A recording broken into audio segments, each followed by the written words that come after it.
maka tolong dijaga betul. Undip adalah kita. Setiap perbuatan hal yang tidak terpuji yang dilakukan oleh mahasiswa atau siapapun, itu akan mencoreng nama Undip.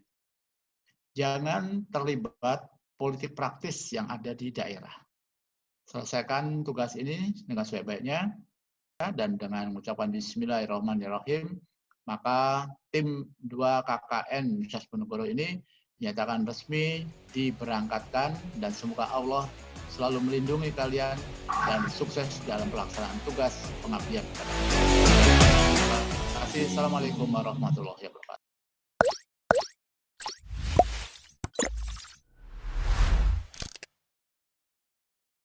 Halo, namaku Selvi Jessica, biasa dipanggil Epic, jurusannya Sastra Inggris alias jurusan yang paling sering diremehin banyak orang, kuliahnya di Universitas Diponegoro.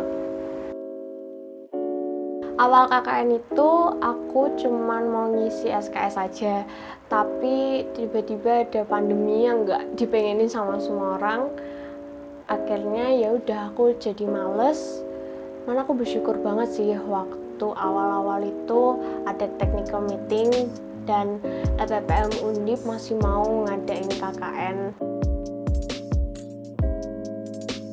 Aku tinggal di Desa Lerep, Kecamatan Ungaran Barat, Kabupaten Semarang, yang terdiri dari 10 RW, 68 RT. Itu menurut data statistik BPS Kabupaten Semarang tahun 2018. Luas wilayah Desa Lerep itu sekitar 628 meter dengan kepadatan penduduk sekitar 11.000 orang. Itu banyak banget sih. Desa Lerep itu juara 1 desa nasional jaminan sosial ketenaga kerjaan itu dari BPJS, sampai dipasangin plang kalau misalnya kalian masuk ke perbatasannya Desa Lerep itu plangnya gede banget di situ tulisannya. Nah, untuk potensi wisata tadi, yang pertama ada Watu Gunung, itu masuknya lewat alun-alun Ungaran, lurus saja itu pas nanti udah ketemu Watu Gunung. Terus ada kafe yang biasanya dijadiin wedding orang-orang, namanya Rosa. Ada beberapa kolam renang kayak BLI, terus ada fountain di dekat rumahku, itu cukup bagus juga, nggak kalah sama waterboom yang ada di Semarang. Dengan mempertimbangkan beberapa hal, akhirnya aku milih buat KKN di lingkup RT ku aja. Lebih tepatnya aku tinggal di RT 8 RW 9 Desa Lerep, Kecamatan Ungaran Barat, Kabupaten Semarang. Dari RT ku sendiri itu ada 44 kakak. Banyak banget karena aku juga baru tahu itu dari sekretaris di RT ku sendiri. Nah, awalnya aku berdiskusi sama Pak RT ku, namanya Bapak Dwi Caksono SH. Pokoknya makasih banyak Pak udah bantuin aku selama ini. Waktu itu aku kan datengin ke rumah Pak RT, aku diskusi sama Pak RT. Nah, sebelum itu dilalah aku mau beli sayur sama mbakku pagi-pagi jam 7. Waktu itu aku masih bisa bangun pagi karena waktu itu masih habis UAS. Terus tiba-tiba aku lihat mereka yang pada beli sayur itu nggak pakai masker sama sekali. Bahkan pedagangnya tuh pakai cuman diginiin, diturunin gitu maskernya. Terus aku buru-buru mau ambil kamera kan, aku mau dokumentasiin itu, dan itu jadilah program pertama aku yang berjudul pembuatan konten tentang kesiapan warga dalam menghadapi new normal melalui media poster. Kenapa kok aku pilih media poster? Karena poster itu lebih gampang dilihat orang dan gampang disebarin di mana-mana. Mau kalian lewat sosial media, jadi banyak orang yang lihat, ataupun kalian cetak, nanti ditempel-tempelin di sudut-sudut yang sering dilihat orang. Kalau program 2-nya sendiri, itu juga dari ide dari Pak RT. Dia bilang, udah kamu ngadain edukasi bahasa Inggris aja, kan kamu kan dari jurusan bahasa Inggris. Terus juga anak-anak itu kalau setiap sore mereka suka sepedaan, dan setiap pagi mereka biasanya kayak jogging, sepedaan juga, kalau enggak senam kecil-kecilan sama keluarga mereka masing-masing di depan rumah, atau jalan-jalan muter keliling RT, itu mereka lewat berapa kali, muter berapa kali. Nah, dari situ awalnya sih aku ragu-ragu karena aku tuh nggak suka sama anak kecil. Takut lah gitu, anak kecil tuh kalau nangis tuh serem gitu nih, serem, aku nggak berani. Jadi program 2 ku yaitu pemberdayaan masyarakat melalui video animasi. Kenapa kok pakai video animasi? Anak-anak itu kan gampang bosen ya, makanya video animasi dipilih buat aku menjalanin program 2. Nah, kalau kontennya sendiri itu aku pakai numbers in English karena numbers itu nggak semua anak-anak udah didapetin. Jadi target aku itu anak-anak masih TK sama SD kelas 1 sampai kelas 3. Aku pengen bantu banget buat mereka jadi mengerti bahasa Inggris dengan mudah melalui video animasi yang aku buat.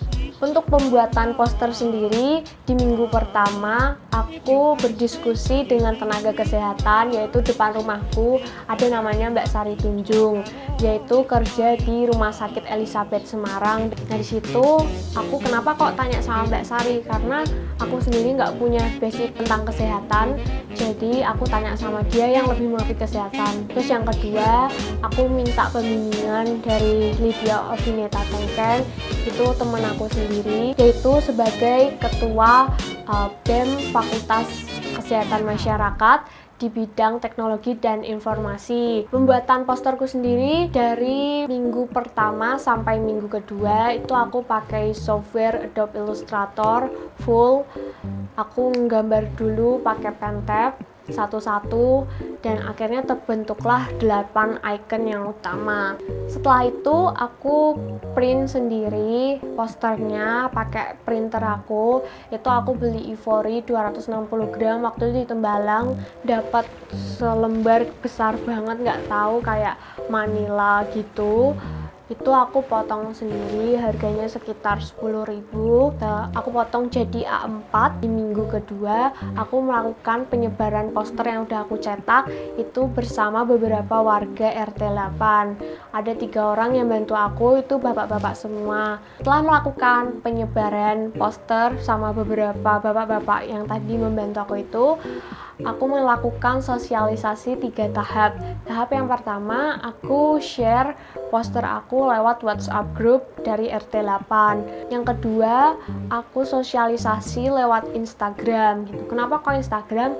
Aku pengen posterku itu menjadi suatu himbauan, nggak cuma buat RT 8 aja, tapi semua orang bisa lihat. Dan yang ketiga, aku melakukan sosialisasi door to door. Itu aku lakukan sehari full selama 4 jam. Aku datangin ke rumah masing-masing. Selain di sosialisasi door to door itu, aku memberikan suatu gift.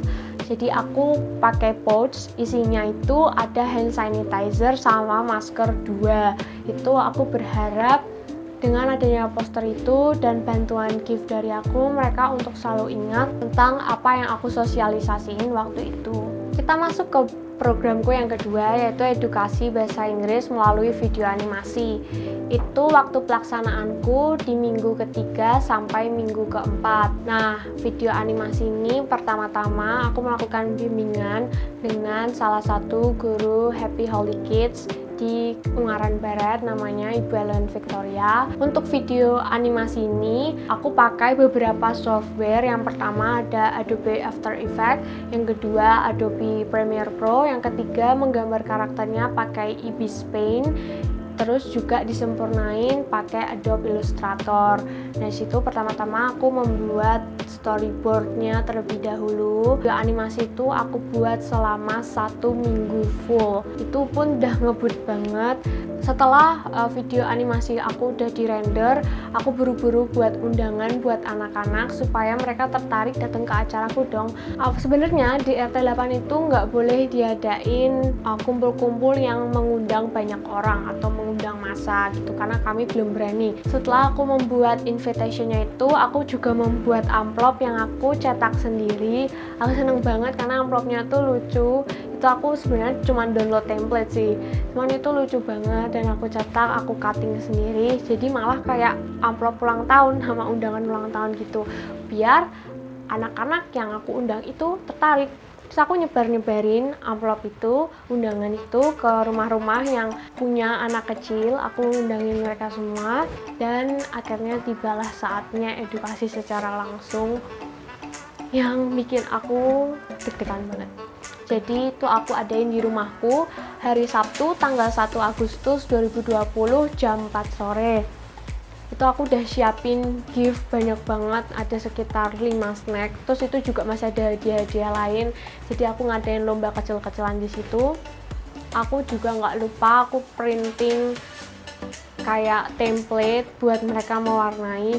Jam 4 persis aku ngundang-undangin mereka. Aku juga dibantu temanku Devina Yasmin dari Teknik Informatika. Kami satu tim di sini bersama Bapak DPL kita, Bapak Ramadan. Dia bantu aku banyak banget untuk mendokumentasikan acara edukasiku. Jam 4 aku jemput-jemput mereka dari rumah buat datang ke rumahku, dan ada 5 orang yang datang ke rumahku. Sebenarnya masih ada banyak anak-anak yang di RT aku itu, cuman mereka nggak bisa datang karena itu H+1 Idul Adha. Terus aku setelin dulu video animasi aku, durasinya sekitar 4 atau 5 menit. Aku setelin karena di situ ada repeatnya, jadi kita belajar bersama-sama dengan mengulang kata-kata yang aku sebutin di video animasi itu, dan mereka semua ngikutin. Dan setelah mengadakan edukasi itu, aku bagi-bagi snack yang udah aku packing sebelumnya. Aku packing sendiri, sebenarnya aku menyediain sekitar 10 snack itu. Aku bagiin sama mereka, dan juga ada nasi kuning yang dibuatin sama mbakku. Makasih mbak udah bantu aku. Kegiatan aku berlangsung sekitar 1 jam aja, dari jam 4 sampai jam 5. Setengah jamnya itu mereka buat kegiatan mewarnai, ngikutin sih warna yang aku ini, kan aku suka banget warnai dan gradasi-gradasi gitu, dan mereka ngikutin. Cuman salutnya ada satu anak yang belum bersekolah, dan dia itu mewarnai tanpa keluar garis. Itu menurutku udah keren banget, dan dia berkomitmen untuk menyelesaikan kertas warna yang aku kasih. Itu keren banget pokoknya. Kita semua habis itu kita dokumentasiin bareng-bareng, dan lega karena mereka senang dengan apa yang aku beri. Mereka mendapatkan pembelajaran, dan semoga, aku berharap ilmu yang aku berikan itu bermanfaat buat mereka di sekolah mereka masing-masing.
Pokoknya aku makasih banget buat seluruh pihak yang terlibat selama aku pelaksanaan KKN Tim 2 tahun 2020 Universitas Diponegoro. Makasih banyak buat pihak-pihak di kabupaten, kecamatan, desa, maupun RT RW, terutama Bapak Dwi Wicaksono dan juga kedua orang tuaku dan teman-teman semua yang membantu aku selama ini. Makasih banyak.